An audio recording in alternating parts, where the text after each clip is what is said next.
Okay.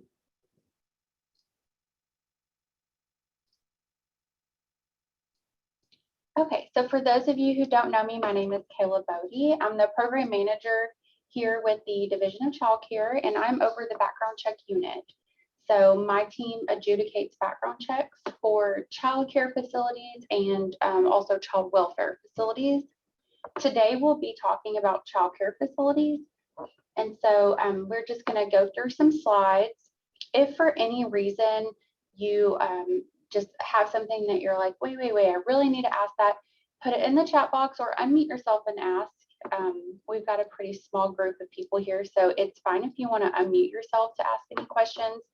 And like I said, we'll have all of our information. If you don't feel comfortable just asking, you can email us or call us after the training, and we would be happy to go ahead and assist you that way as well. And so let's just get started. The first thing that we are going to just talk about is we're really going to look at the reasons of why we run background checks, who needs a background check, and then we're going to go through the process of how to actually submit those electronically.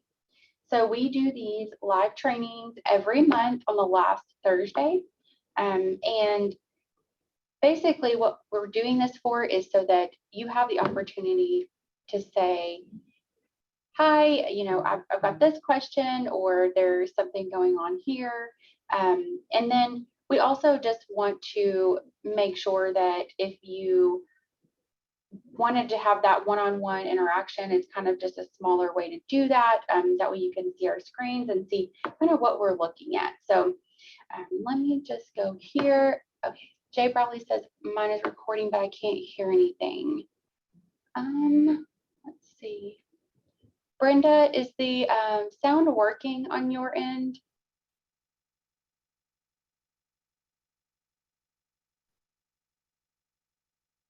Okay. Let's see.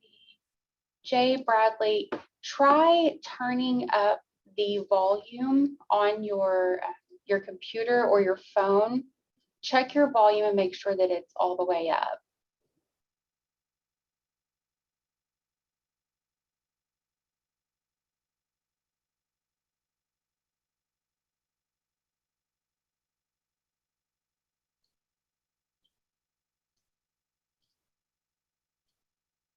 Catherine, did you have a question? You're muted, so we can't hear you.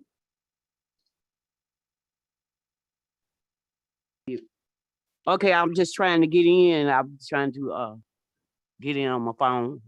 There you go. Yeah, we can hear you. You can do hear you have me a now? question? No, ma'am. Okay. Okay, I'm gonna here, I'll just mute you, and then if you have a question, you just unmute yourself again, okay? Okay.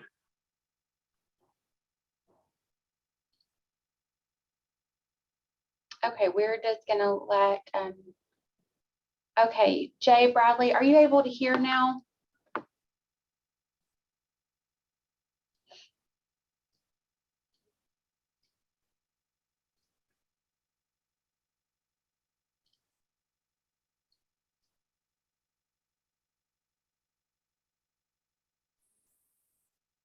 We'll give her a second to get logged in there.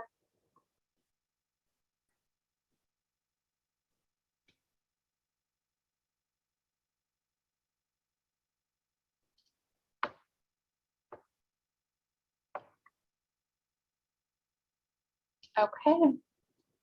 I think everybody's able, it looks like everyone is able to hear. Is there anyone else having any problems hearing the audio?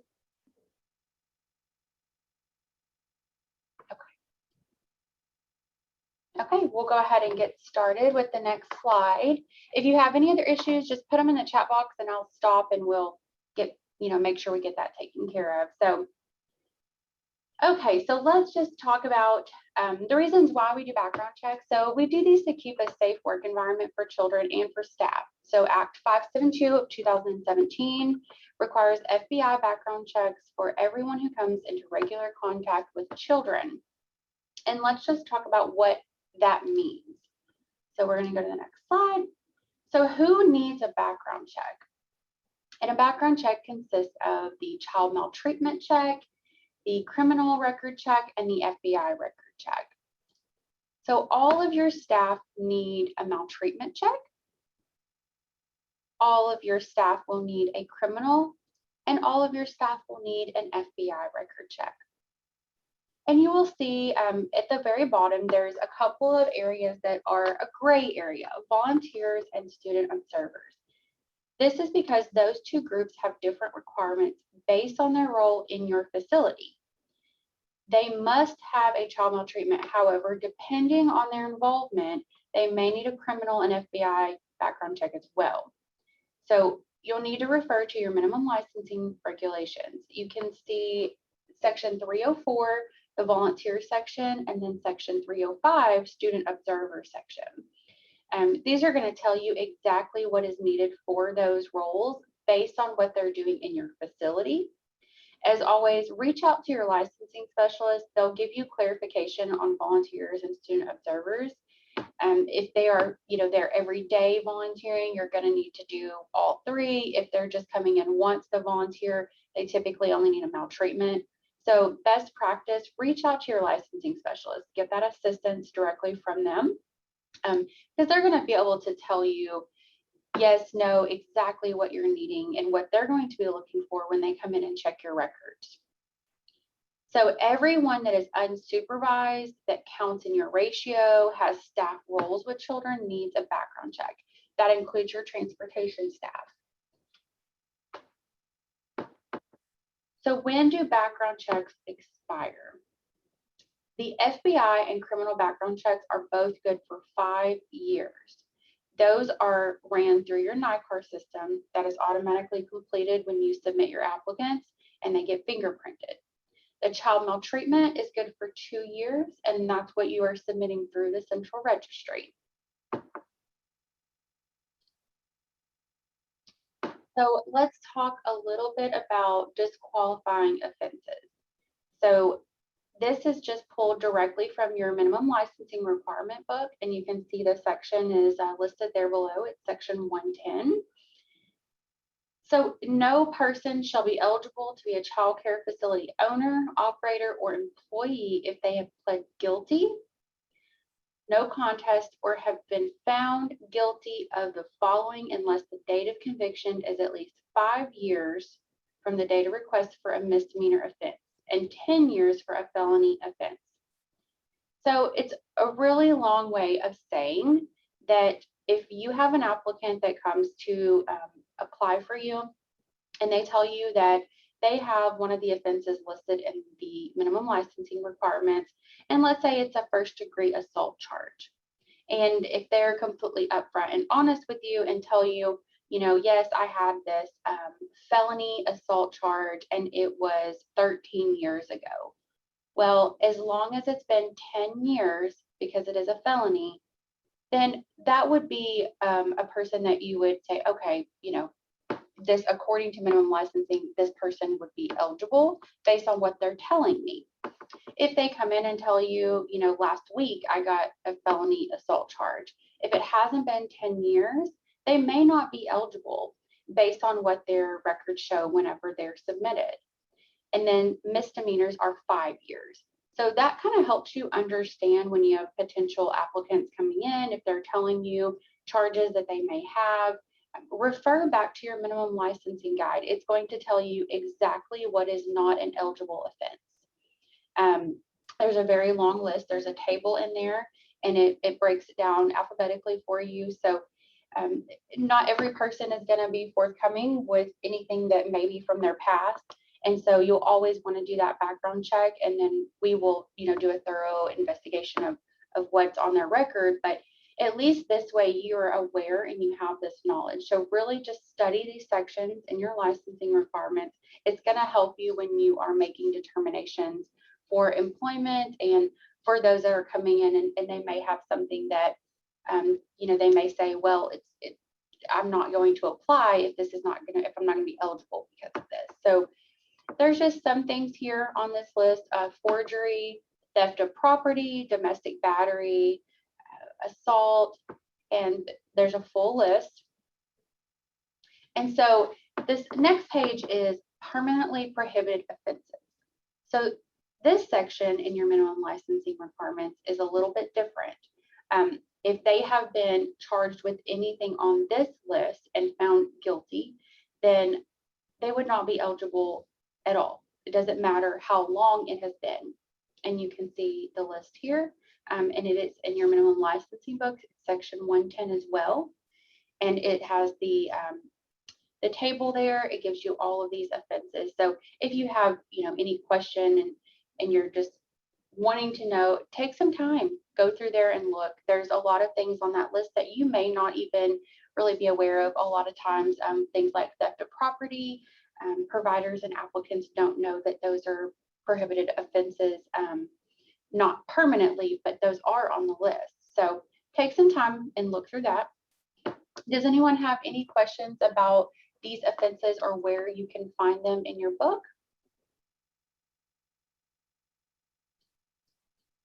Okay, we're going to just move on. So the electronic background check system. This is also known as NICAR, and most of you have a NICAR account. All licensed and programs must use the online NICAR system. So if you are running any new employees, since this has taken effect last summer, or if you're just now opening, you have a NICAR system. There are very few facilities that do not. If they still have FBI and criminal checks that are good, then they wouldn't have ran any yet, but you should all have a NICAR account. The background check system through NICAR includes the Arkansas State Criminal, the federal, as well as the National Sex Offender Registry. So providers must register online for the subscription, and the annual cost is currently $150 a year. Remember that this does not include the Arkansas Child Maltreatment Registry request. So when you are submitting into your NICAR account, you're submitting for the FBI and the state criminal. You must go through the Central Registry's online system in order to do the Arkansas Child Maltreatment request. And we do have links on our website. You can see it here on the PowerPoint. I've linked the online maltreatment registry request as well. And if anyone wants a copy, a PDF version of this PowerPoint, I will be happy to send it to you. That way you have all the links that are in it. So just put your email in the chat box and I will make sure and get you a copy of that. Does anyone have any questions about any of those items we just talked about?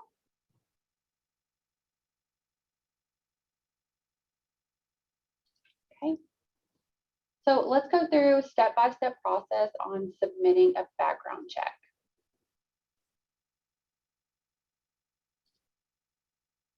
Your first step is that you have subscribed to INA or NICAR, and you are ready to submit your first applicant. So you will need to complete the consent form. This document can be found on our background check website as well as linked here in the PowerPoint.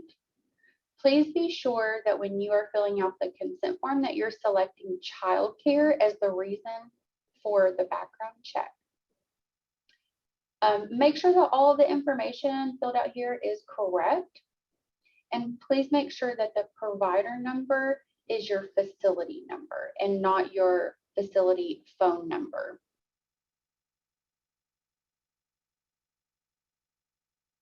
Now, once you fill out this request, it's going to email you a copy in a PDF form. And you can see there's some screenshots here. It's a total of 3 pages, and this is what it's going to look like when it comes to your email. And once you get that in your email address, you're just going to print this out, and you're going to have the applicant sign and date, and they need to be getting that notarized.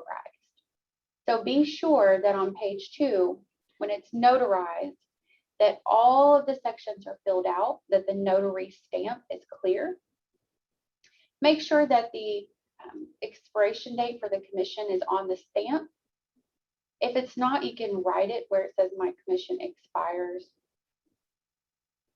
And so there's a couple of things that you want to do at this step. If the applicant has lived out of state in the last 5 years, now would be the time to go ahead and submit your out-of-state checks. And we will talk in depth about out-of-state going forward, but this would be the time that you would want to do that. So the applicant told you, I lived in Texas 2 years ago. This is when you would want to go ahead and start those, but you will do a little bit of a longer process to do that. And so it's just kind of giving a heads up of, hey, this is where I need to start, because it will take a little while to get those results back. So it's really just important to make sure that all of this is filled out correctly. Make sure that the signatures, the dates are all completed. If the notary's signature date, so they've signed that this person signed it on 12/30/2021, and the applicant signs that they signed it, 12/1/2021, it's going to be not approved because those dates don't match. So just make sure, it's very, very crucial that it is all correct information. Take your time with this. We don't want it to be moved to a not approved status, because then it just kind of slows down you getting those background checks back. If you do make a mistake and you realize it, you've already uploaded it and you uploaded the blank one, or you just had a mistake on it and you've already uploaded it, please reach out to our unit. You can email any of us, and I'll make sure and put all of our email addresses in here. You can call us and send us the corrected form, and we can upload that for you. We just want to do as much as we can to help, and you won't actually be able to go back in and submit that on your own, and you would have to go in and submit the applicant all over again, and you would be charged a second time. So we don't want that to happen. So if you make a mistake, please reach out and we will help you get that taken care of, okay?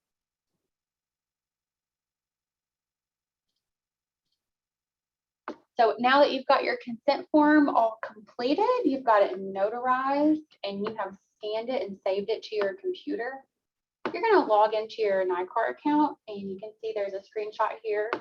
It says Arkansas Department of Public Safety at the top with that red banner. Once you log in, you are going to click the Search tab. This is where you're going to fill out the applicant information. It's a good idea to have a copy of the applicant's driver's license during this section, because you're going to need to make sure that the information entered matches the driver's license of the potential employee.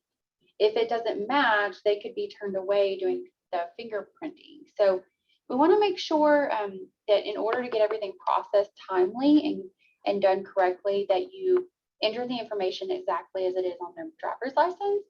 If you have an applicant that recently has gotten married, or has changed their last name, or has moved, and maybe they have an out-of-state driver's license, just make sure that you're entering what is on the driver's license. If they want, if they've gotten married and they want their married name to be on the background check, and that's what they've changed other things to, then I would wait to run a background check until they get a new driver's license.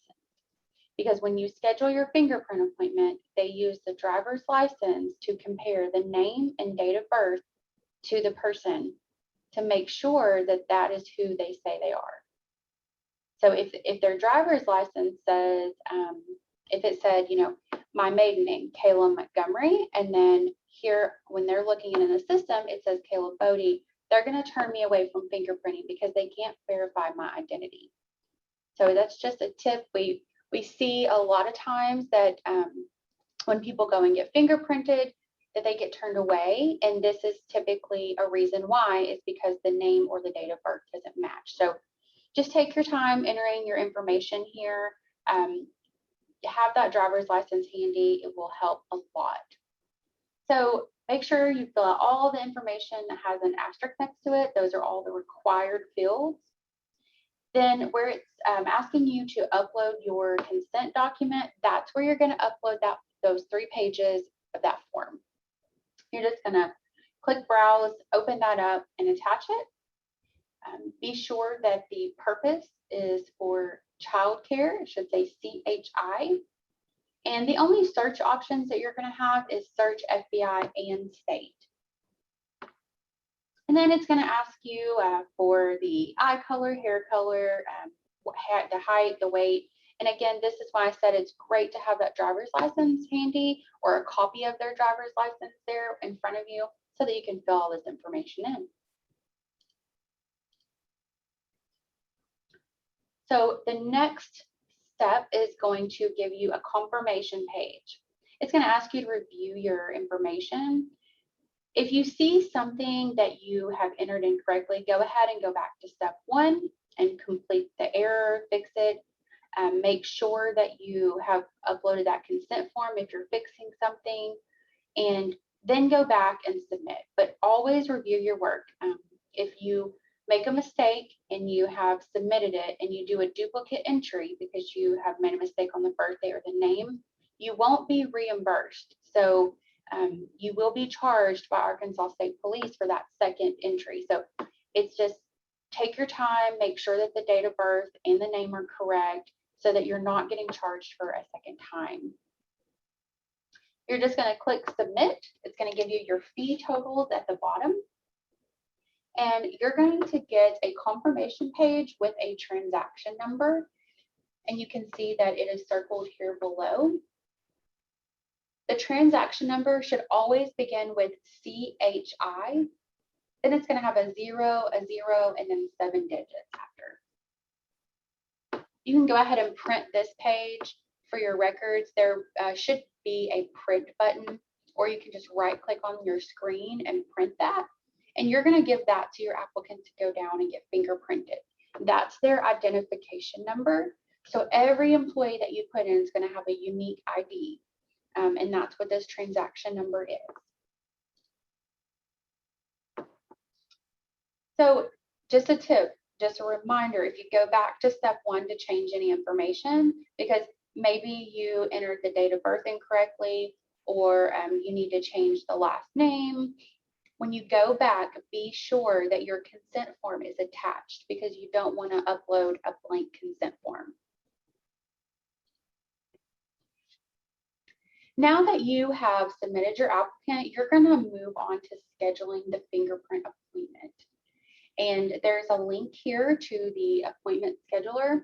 And like I said, we will make sure that we go ahead and send this PDF to all of you so that you have these links. And you'll see on the link to our website, they're also there. So there's a few different places that you can get to it. You're just going to click make appointment. And it is going to give you the option of a location, any of the DHS county offices. It's going to give you the date, the times that are available, and you can go ahead and schedule that so that you're not having to wait. You can just go straight to the county office and they get fingerprinted. So when you are ready to schedule your fingerprints and you want to set them for, maybe a few days after you've submitted your applicant, whenever they have time, just be sure in your NICAR account that your applicant is not in your pending tab. So if you look at the top of your account, we'll just go back here. So where you were at on your search tab, right next to it, you see the pending tab. And so make sure that when you schedule your fingerprints that the applicant is no longer pending. And the reason for that pending status is Arkansas State Police are still processing the state criminals. So until the applicant has moved out of pending in your NICAR account, they won't be able to get fingerprinted. Typically, they move out of that pending tab instantly. If for any reason you entered information incorrectly, or the applicant has lived out of state in the last 5 years, it could take a few hours, up to maybe a day for state police to process those. So all you do is just click on your pending tab and make sure that that person's not showing as pending anymore, and they're fine to go ahead and get fingerprinted. If you schedule it for Friday, just check it, Thursday evening, make sure that they're not still in pending. because we don't want any of your staff or you to go down and be turned away. We know that your time is valuable, and we know that your staff are, trying to go get this done whenever they can. So we want to make sure that when they go down, they'll be able to get fingerprinted without any issues. Does anyone have any questions about scheduling fingerprints, or where to go, or how to schedule those?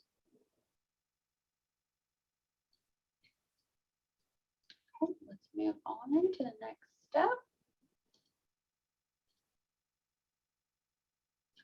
Okay, so when you are scheduling your fingerprint appointment, you're going to put in the applicant's first and last name, and then you're going to enter your transaction ID.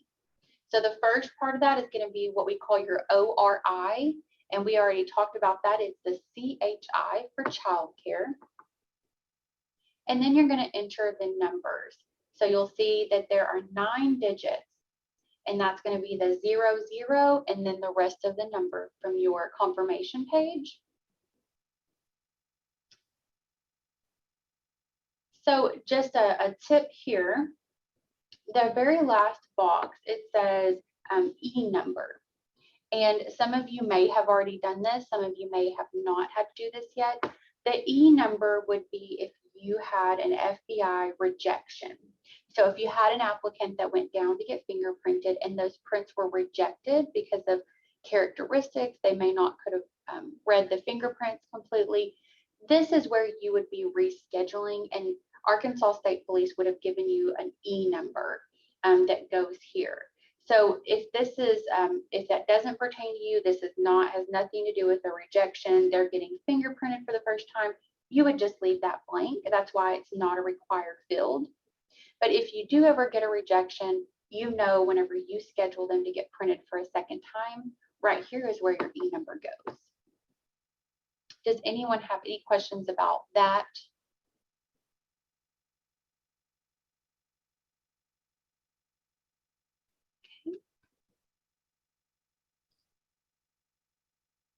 Okay, and then you are just going to click submit and continue.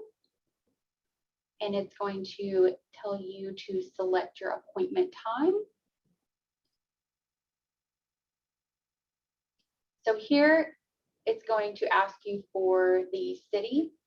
You can type in to find your location. It gives you this nice map here so you can see all of the VHS locations that do have a fingerprint machine. And you're just going to select the one that works best for you or for your applicant. If it's near the applicant's home or it's near the facility, they can go to any of those county locations. So just because your facility may be in Garland County, you can go to Pulaski County to be printed. So just so that you're aware, if you have any potential applicants that maybe commute, that's not an issue. And then you're just going to put in the personal information of the applicant, so first name and last name again, and you'll put in the phone number and the email address here. And this is for confirmation purposes. So you're going to get a confirmation email, and you can select receive text messages to receive a text message reminder of your appointment time and date. And then you are going to select your time. And you can see that it's going to give you the time that is available and how many appointments. So you could do it, if there may be 1 or 2 morning appointments available, and you just select the one that works best for you. And you're going to click submit. And just a reminder, make sure that the applicant takes their identification with them. And like I said earlier, the fingerprint technician is going to ask for that ID to verify who they are. So their name and their date of birth needs to match what they're seeing in the system. So make sure they have their driver's license ready. And we'll go on to the next slide. Yep. Okay. So now that you have scheduled fingerprints, you can go ahead and submit the Arkansas Child Maltreatment Registry check.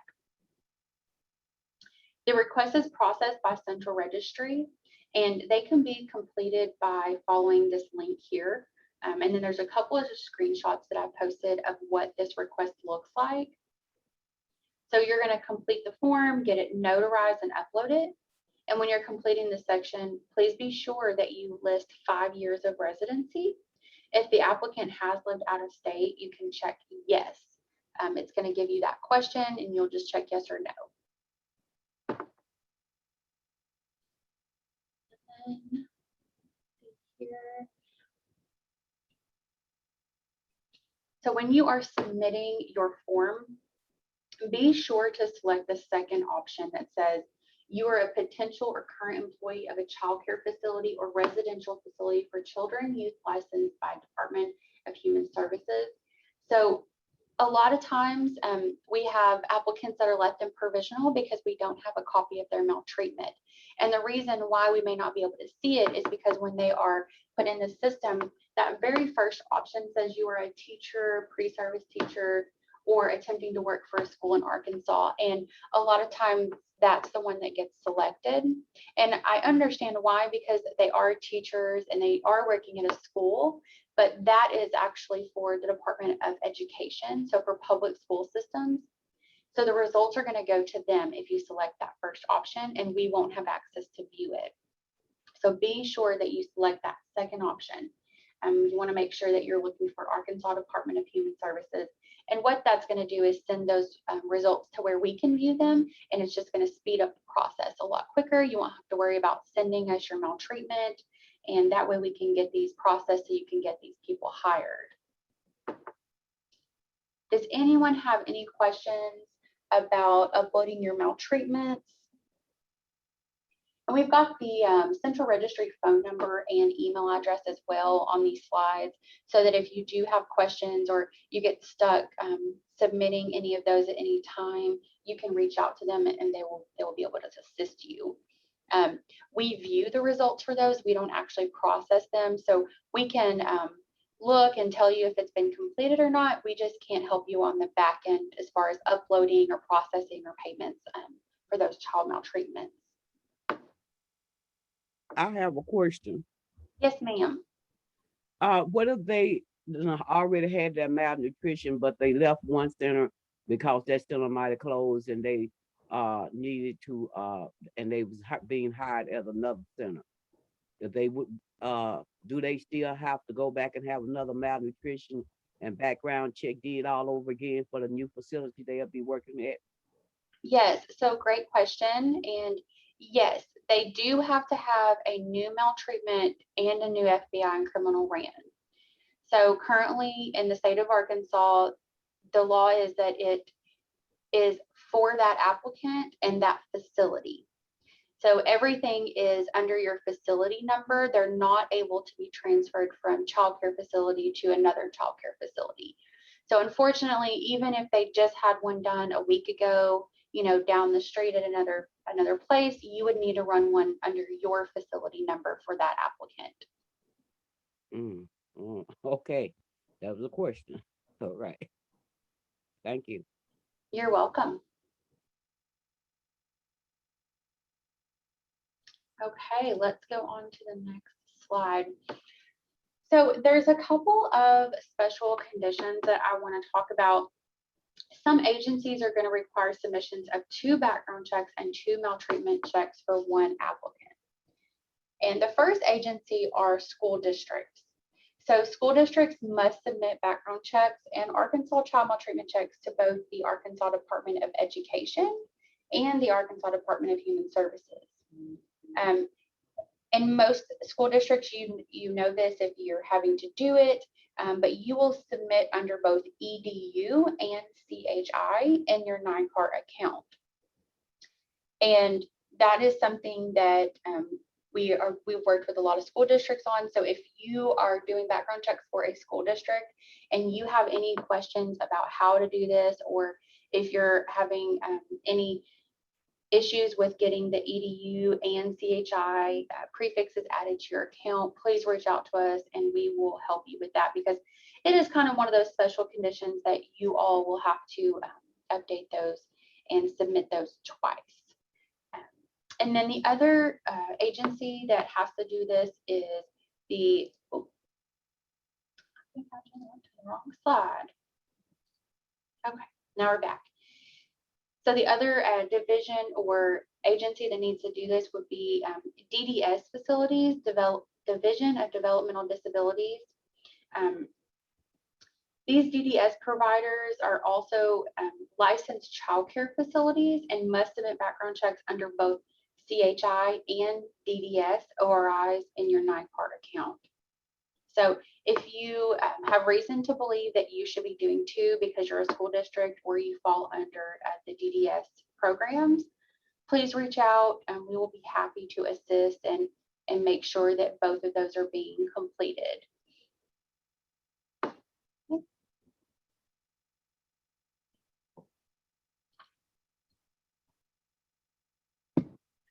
So let's talk about out-of-state requirements.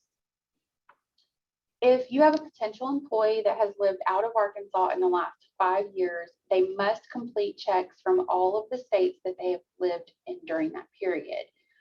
So if you are submitting an applicant and they lived in Texas last year and Montana the year before that, they would need to complete the required checks for both Texas and Montana. So it's in that 5-year span. And you will need 3 components for the out-of-state checks. So that is the criminal background check, the child maltreatment check, and the sex offender registry check for that state. We have a link here to the interstate child care background check contact list. And this has links and contact information for all of the states. And you can find the information for each one of these states by clicking on a link to their website. But you will notice on this form, and again, if anyone wants this document, it is linked here. So whenever I send you the PDF, you will have that. But you will notice on the document, you can see that some of these states are listed in red and they have an asterisk next to them. And those are NFF states. So NFF means they are a part of the National Fingerprint File. And to just keep that kind of short and sweet, that just means that their FBI results are included in ours. So if you have an applicant that moves from Colorado, they're an NFF state, you only need a child maltreatment. You don't need to complete the criminal background check as well. And there are approximately 22 states that are NFF states. And so all of them are a little different. And what we have done to make that a little bit more simple on providers is we have a link, and it is going to be on the next slide, to our website. We have an out-of-state section now where you can click on the state that your applicant's from, and it's going to tell you exactly if you need the criminal, if you need the criminal and the child maltreatment, where to go, who to email, what form you need. It gives you all of the information and you just select the state. So we try to make that as simple as possible because it does get very complicated because each state is so different. So we'll go to the next slide.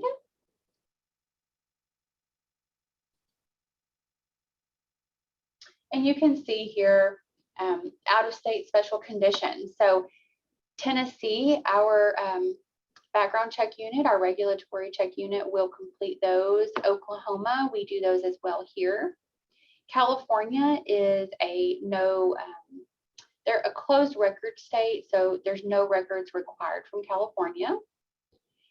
Arizona will only complete the child maltreatment request. They will not release criminal records. They are also a closed record state, but only for the criminal part.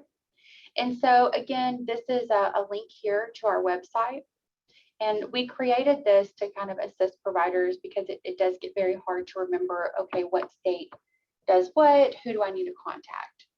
And that link is here. It's very helpful. And we're constantly updating that. So if you find any errors or issues, please reach out to us and let us know. We want to make sure that we've got that up to date. And then what about applicants who live in a different country? No results are needed for applicants that have resided out of the country in the last 5 years. However, they do still need to list those addresses on the Arkansas child maltreatment, but you won't need to request anything for another country.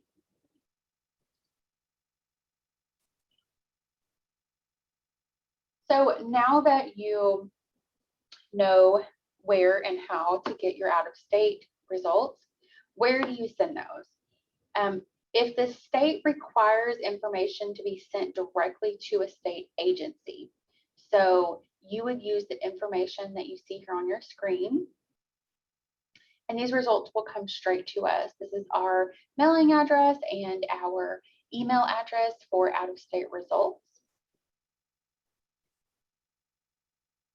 If the state sends the results directly to you as the provider or to the applicant, then you would just send us a copy of it. And you can use this mailing address, or you can email it to the email there on the screen, backgroundcheck@dhs.arkansas.gov. And if you have any questions regarding this, when you get some results or you're not sure, again, you can always call us and we'll be happy to assist. And then again, on the screen, we just have a link to the out-of-state background check section on our website. So here's just a couple of little bullet points that we want to make sure that you remember, and these are things that we just can't stress enough. So when you're filling out your electronic background check, make sure all the information is complete and correct before submitting. You want to double check your date of birth, your spelling of your name. A staff member may not begin work until the Arkansas State criminal record check has been returned as satisfactory. And what this means is your overall NICAR status will be in a provisional state.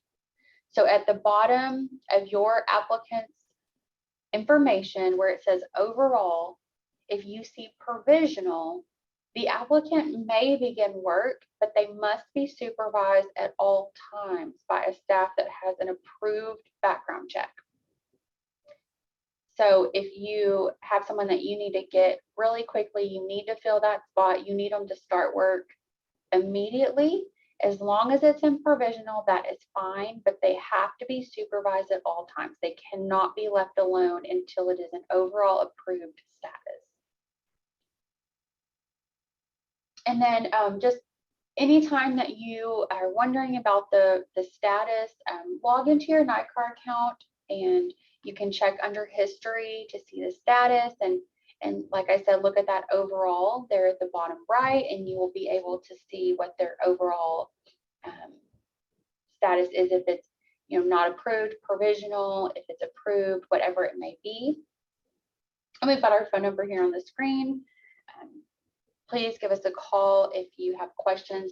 If you're not sure where to find the status, or you're not sure exactly what it means, or you believe that they should be approved and they're in a provisional status, please give us a call and we will be happy to help.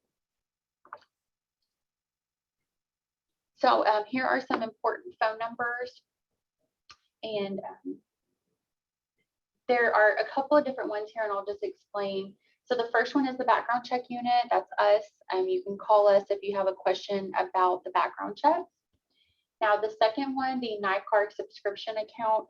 This is for subscription questions. So if you can't,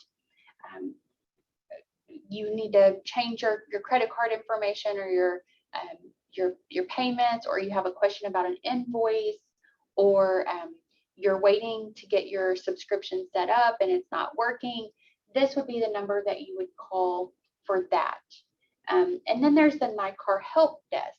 That is for if you forget your password and you can't get logged in, or you're needing assistance getting another user set up on your account. You can have 10 users on your account. So if you needed assistance with getting that done, or you're needing assistance because the person who did all of your background checks is now leaving, and so that would be where you would reach out to get assistance with those types of things. And then we have the central registry here, which again, they process the Arkansas child maltreatments. So you would just need to call them if you have any questions regarding that. And then kind of the last thing that we really just wanted to go over were possible delays in the process. And this might just help give some guidance and some understanding on what would cause the background check process to be delayed. And so if you see that it is in a pending status, and when we say pending, we mean the overall status at the bottom below their name says pending. That just means that the state criminal report requires additional information. So if the Arkansas State Police has not completed their process or they're manually researching, you will see pending. If there is information that is needed for the criminal report, it'll be pending, and your applicant cannot work in a pending status. So the next delay would be a provisional delay, and this could be several different things. So this could mean that the applicant has not been fingerprinted, so they're still in provisional because of that. The fingerprints could have been rejected, so they need to get fingerprinted a second time. This could be because the federal report requires some additional information from that applicant, and that's when we would send them a letter and ask for that information, and it's going to stay in a provisional status until we get that back from them. This could also mean that child maltreatment has not been completed or we don't have access to that. And then this could also mean that the out-of-state checks have not been completed.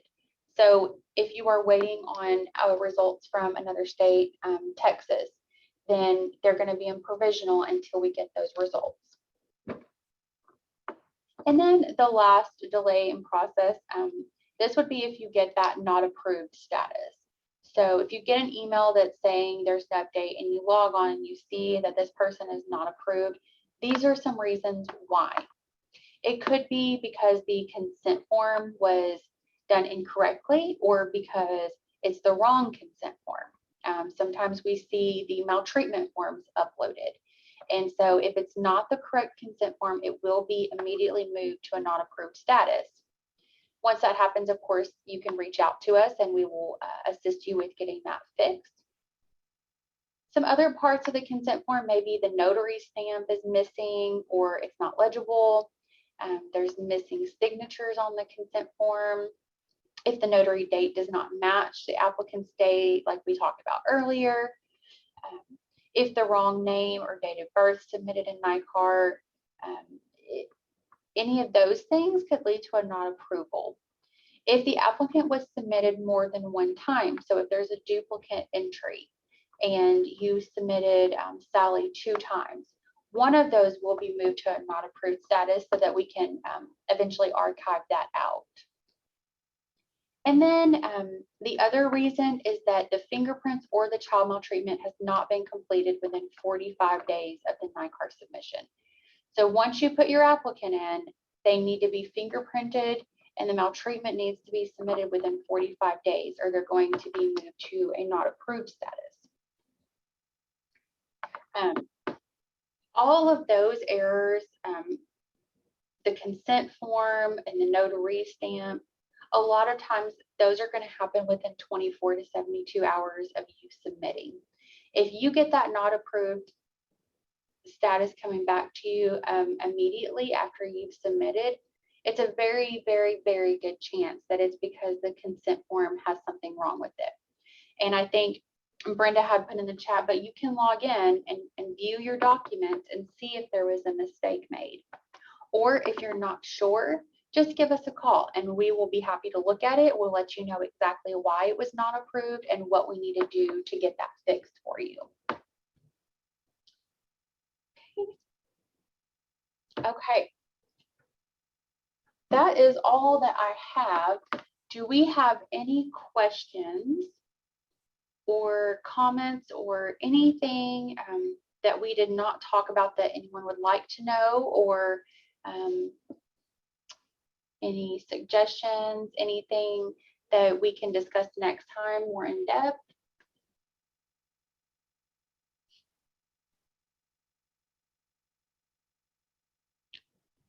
Yes, I have another question. Go ahead. All right. In that NICR, where you go in and register them at, but you said if they already listed, do we have to put the employees under that NICR for to be paid through that account? So if they're already listed under the history tab in your account, is that what you mean?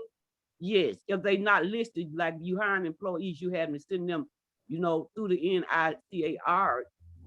We had to pay so much money, I think like $150 to use it. Is that for the maltreatment in the background check, or is just paying for the background check? So the $150 just pays for the subscription to NICAR. You still have to pay for the maltreatment separately, and then you will also pay for half of the actual FBI and criminal background check when you submit it. So the $150 only covers the having the subscription for the year. Now, I believe Brenda did put the email address in the chat box, the INA receipts email. So the Division of Child Care will reimburse you for your first year of that subscription, the $150. You just need to email your receipt to that INA address that she put in the chat box. Okay. All right. Does that answer your question as far as the payment part of it? Yeah, because when it was like I called to say, okay, I emailed mine, but I hadn't heard from him. Who do I talk to? And no one could really give me clear directions on what happened for the $150 being returned back to us.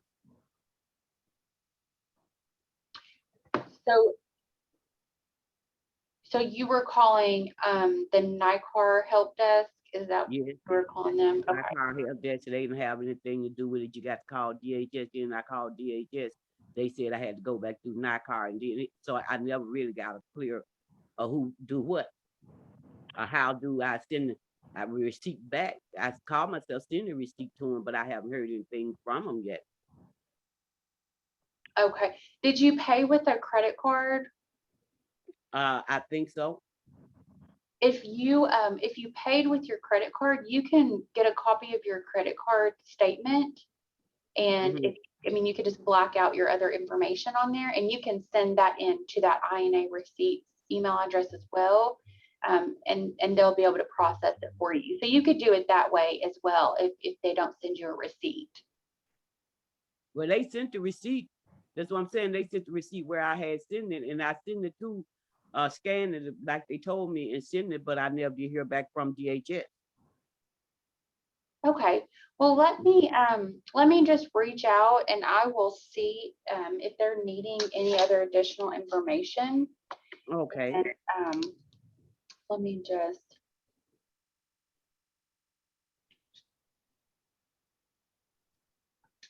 What's your email address? My email address is CatherineW373@gmail.com.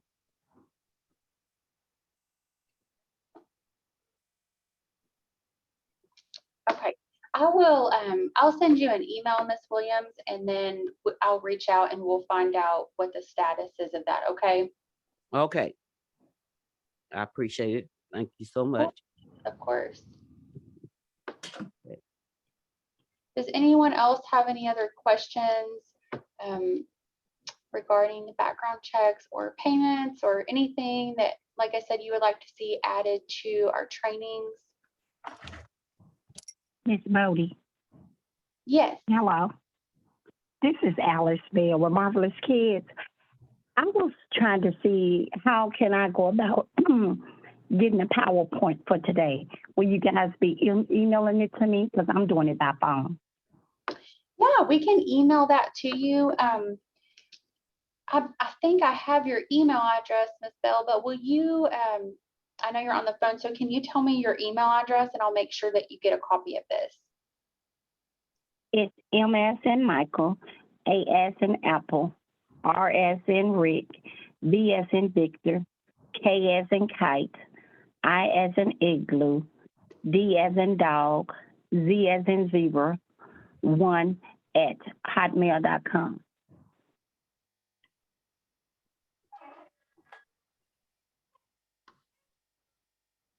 Okay, yeah, I'll make sure that you get a copy of this PowerPoint.